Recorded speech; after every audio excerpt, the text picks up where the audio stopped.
কুষ্টিয়া থেকে যুক্ত হচ্ছেন আমাদের সহকর্মী মাহতাবউদ্দিন লালন। লালন, জ্বালানি সংকট নিরসনে এরই মধ্যে নানা উদ্যোগ নিয়েছে সরকার, এ নিয়ে কি বলছেন গ্রাহকরা? আপনাকে ধন্যবাদ।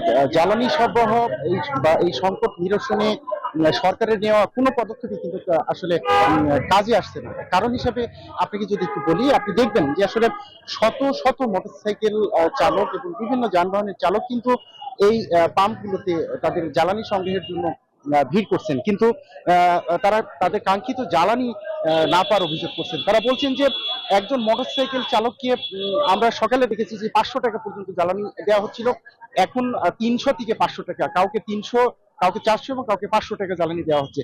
পাশাপাশি পাম্প মালিকরা যে বিষয়টি বলছেন যে তাদের যে তেলের সরবরাহ, ডিপো থেকে যে তেল তাদেরকে সরবরাহ করা হয়, সেই সরবরাহ কিন্তু অর্ধেকে নেমে এসেছে, যে কারণে গ্রাহকদের যে চাহিদা, সেই চাহিদা মতো তেল কিন্তু তারা দিতে পারছে না।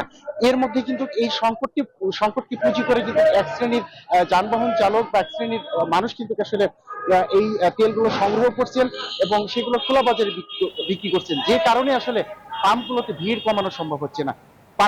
পাশাপাশি পাম্প মালিকরা বলছেন যে সরকারি যে নজরদারি বা সরকারি যে আসলে নিয়ম কানুন ঘোষণা করা হয়েছে, পুরো নিয়ম কানুনই কিন্তু আসলে তারা পুরোপুরি মানতে পারছেন না।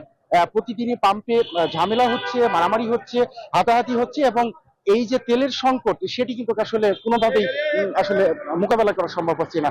তবে গ্রাহকরা বলছেন যে যদি ডিপো থেকে তেল সরবরাহ স্বাভাবিক হয়, তবেই কিন্তু আসলে এই সংকট নিরসন হবে। এই ছিল কুষ্টিয়াতে জ্বালানি তেলের সংকট সর্বশেষ। নাফিচা। জি লালন, ধন্যবাদ আপনাকে।